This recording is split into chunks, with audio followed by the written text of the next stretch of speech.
1857 की क्रांति, देश की आजादी का पहला युद्ध। हालांकि क्रांति को दबा दिया गया, लेकिन अंग्रेज चौकन्ने हो गए। 1857 जैसी क्रांति फिर ना हो, इसलिए 1860 में अंग्रेज लाए इंडियन पीनल कोड। ये कानून दंड देने पर केंद्रित थे, जिनकी मदद से अंग्रेजों ने देश के क्रांतिकारियों को वर्षों तक जेलों में रखा।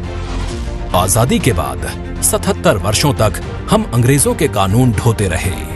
1 जुलाई 2024 माननीय प्रधानमंत्री नरेंद्र मोदी जी के द्वारा शुरुआत हुई नए भारत के नए अध्याय की। दंड संहिता से न्याय संहिता का सफर तय हुआ। लागू हुए नए आपराधिक कानून।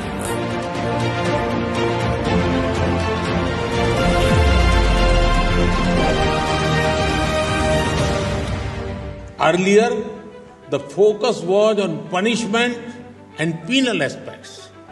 Now, the focus is on encouraging justice. किसी भी देश की न्याय व्यवस्था उस देश की सबसे बड़ी ताकत होती है।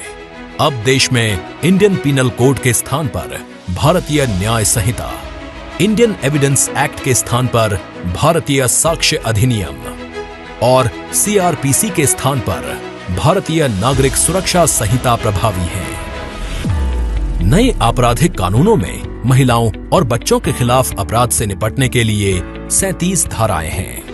उद्देश्य महिलाओं और बच्चों के प्रति अपराधों को रोकना और उन्हें न्याय दिलाना है। अपनी पहचान छुपाकर या शादी के झूठे वादे कर महिला का यौन शोषण अब अपराध है। नाबालिग बच्ची के साथ सामूहिक दुष्कर्म के लिए है आजीवन कारावास या मृत्युदंड। बच्चों को अपराध में शामिल करना अब है एक दंडनीय अपराध। आतंकवाद, संगठित अपराधों को परिभाषित किया गया है। EFIR, डिजिटल माध्यम से गवाही।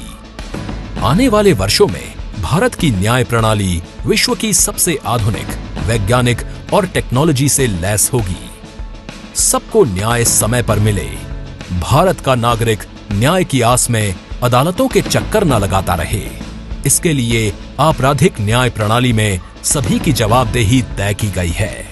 मोदी जी ने सालों से देश की जनता की जो अपेक्षा थी कि हमें पेनल्टी नहीं चाहिए, हमें दंड नहीं चाहिए, हमें न्याय चाहिए, मोदी जी के इस इनिशिएटिव ने हमारे तीनों कानून को एक गुलामी की मानसिकता और उसके चिन्हों से मुक्त करा है।